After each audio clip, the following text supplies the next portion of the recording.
uri umukobwa ugasanga urabuze n'umugabo agutwara cyangwa uri kurakora business zawe zigakwama no kuvuga iminsi mike gusa uri kurafasha abantu wowe hako utera imbere ukabona ivyo wawe nawe biriko biragira iki bisubira inyuma gufasha ni vyiza cyangwa se kwitaho abandi ni vyiza ariko vyose isaba yuko ubikora na wewe wikingira ku giti cawe.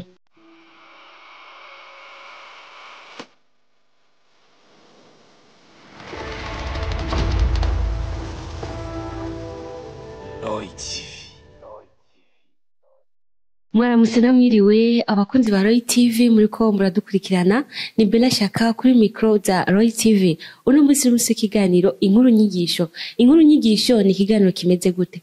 Inkuru nyigisho ni ikiganiro ndabashikiriza abari inkuru iba ifise leçon morale cyangwa se inyigisho y'ubuzima dusanzwe tubayemo.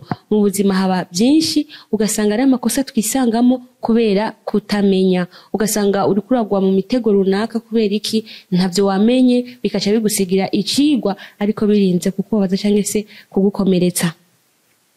Behind camera tukumwe na Pasi Pro bikora neza uvuge tuti coup de chapeau. Inkuru yacu rero no munsi ni inkuru iza kutwigisha ikintu gikomeye cyane. Gufasha ni vyiza cyangwa se kwitaho abandi ni vyiza ariko vyose isaba yuko ubikora na wewe wikingira ku giti cawe.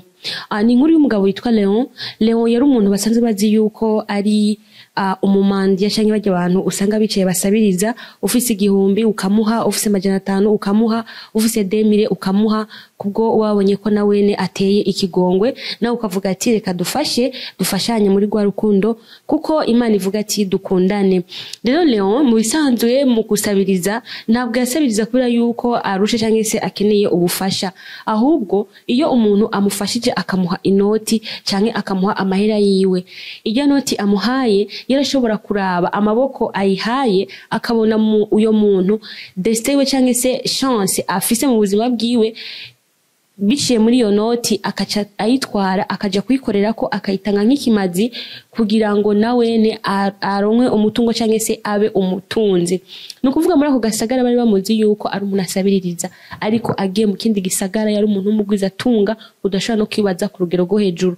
Baramubona amezi 3 andi amezi 3 akaba adahari. Bisigura iki? Ico yaba yarose muri uyo mwanya yaba yamaje kwibyaza umusaruro.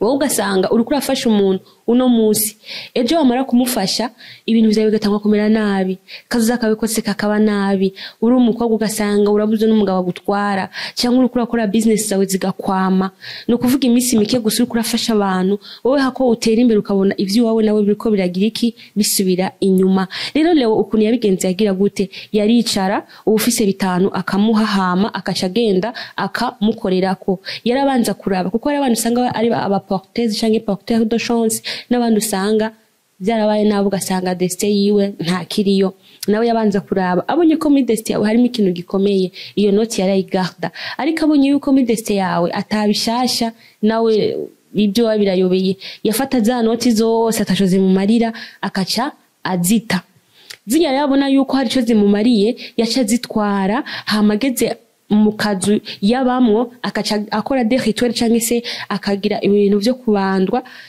agatongera kuri za noti hama ijya myuka ikaciza ikakira za noti yabari nk'ikimazi hama wewe mu buzima bwiwe yacaronka iyindi mitungo nubwo yokora kanu gato mu kindi gisagara wasanga ari umuntu w'umugiza tunga.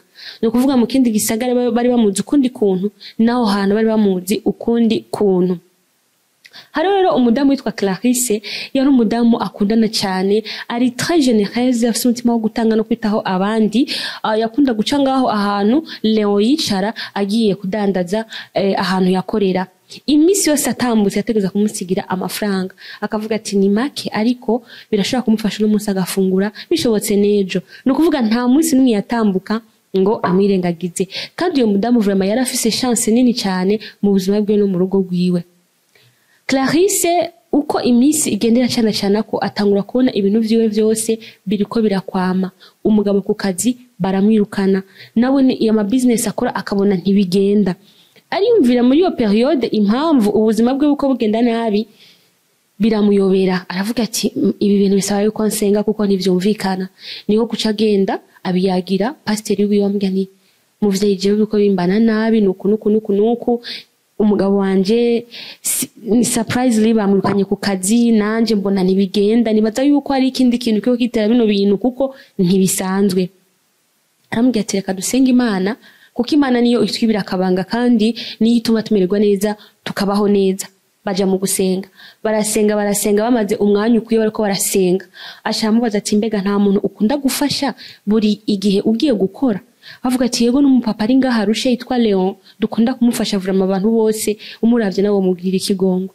Ambwira tujya muntu ntagara umumandiya asanzwe ahubwo imisi yose umuhaye inoti aca agenda kwikorera ko nico gituma ubona we ivyo wabishimira nabi nawe ahari aca atera imbere ivyo bimuha ubuzima.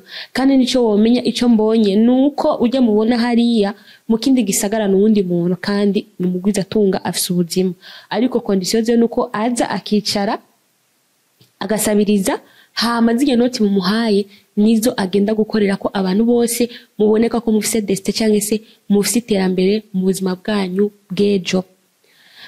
Nuko rero Clarisse ambwiye ati none dukore gute kugira ngo ibi bintu tubihagarike kuko urumva si jewe gusa agirira nabi n'abandi bamuha nabo nyene arabashira mu kaga. Ambwiye ati reka dusengere iyi noti twizere Imana dushemo mu kwizera hama wowe ni wagenda uzoyimuha umaze kuyimuha Imana dusenga ari y'ukuri biciye muri no noti ndazi nayo izomugaragaza abantu bose bazomubona. Barasenga asengera iyo noti arayimuhereza Clarisse agenda ayitwaye. Clarisse arataha ashitse mwirabuke mu gatondo araza aramuhereza ya noti. Wa mugabo kujya nyine avuga merci mugabo irimo hypocrisie itavuye ku mutima kuko abazi icyo agiye gukora. Nuko arayitora hageze ko ataha agenda muri bya bintu byo guterekera ariko kubera ko ya note yari maze kuba iri kamaraso ya Yesu kandi yari yamuhumye amaso ntamenye yabonye ko ijya note gusiza kumuha ubutunzi ariko ntamenye ikintu nyamukuru iyo note igomba ikore yabaye umuhuma amaso nawe nyine ntiyatahura. Amaze guhamagara ya myuka ize itore ikimazi ijya myuka yarashavuye cyane kubera yakiriye inoti mbi kandi condition nuko inoti mbi adashobora kuzana ku kimazi. Iyo noti nawe yari imeze nabi cyane kuko ahubwo yabangamiye ya myuka. Nuko ya myuka ica iramwinjira we nyene ibabumu nukuvuga ibabumugaruke ko we nyene ayikoresha. Aho nyene Leon acaba umusazi atangura kwiruka yambaye ari gusa yakwirato abantu bose barumirwa. Abantu barumirwa bavuga ati ibi bintu bibaye ni biki ariko Clarisse we yarabizi kuko yasenze Imana avuga ati Mana namba by'ukuri uyu mugabo atakorera afise ibindi bintu yitwaje mugaragazi. Nukuvuga Clarisse wewe ni yasigaye abana inkuru avuga n'uyo mugabo byagenze ukuntu nibaza yuko ari gihano Imana yamuhaye.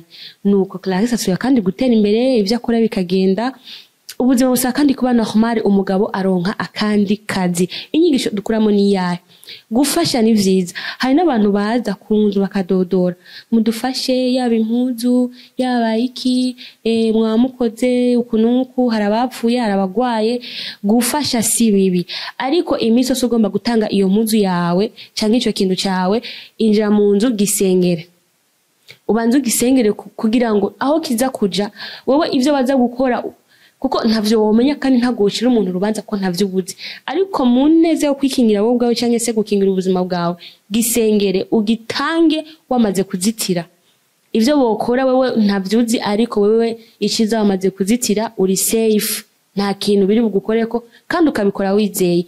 Ugiye gutanga inoti banze uvuge ni mu izina rya Yesu iyi noti ndayitanze bivuye ku mutima ni gufashanya ariko namba hari ikindi kintu cokogwa mu nyuma Yesu abari wo hambera ndabikoze kubwo ijambo ryawe dukundane nta mukabona wo gutanga kuko ibiba ni byinshi twebwe tudashobora kumenya.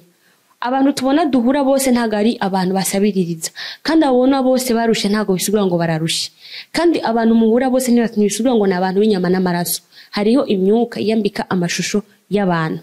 Yari inkuru nyigisho Bella Shaka Roy TV Burundi. Namba umva nawe hari cyo orenza ko muri commentaire cyangwa cyo watahuye cyangwa cyakubaye ko ushobora gushikiza abandi ushire muri commentaire. Namba nawe ufise inkuru yakubaye ko bifuza ko tuyishikiriza nawe utwandikire urabona nimero iri ngaho kuri page urashaka kutwandikira hama inkuru yawe tukayishikiriza ikigisha abandi n'inyigisha ndakwigishe twigishanye. Bella Shaka Roy TV Burundi weekend bye bye.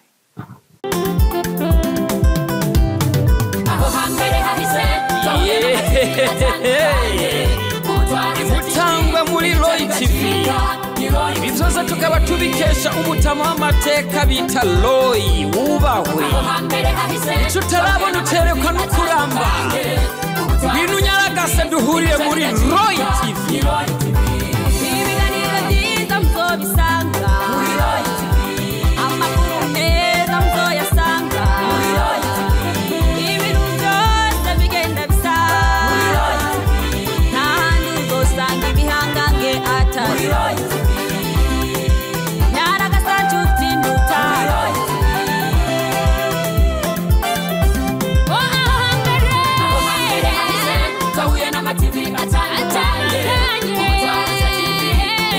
Chica,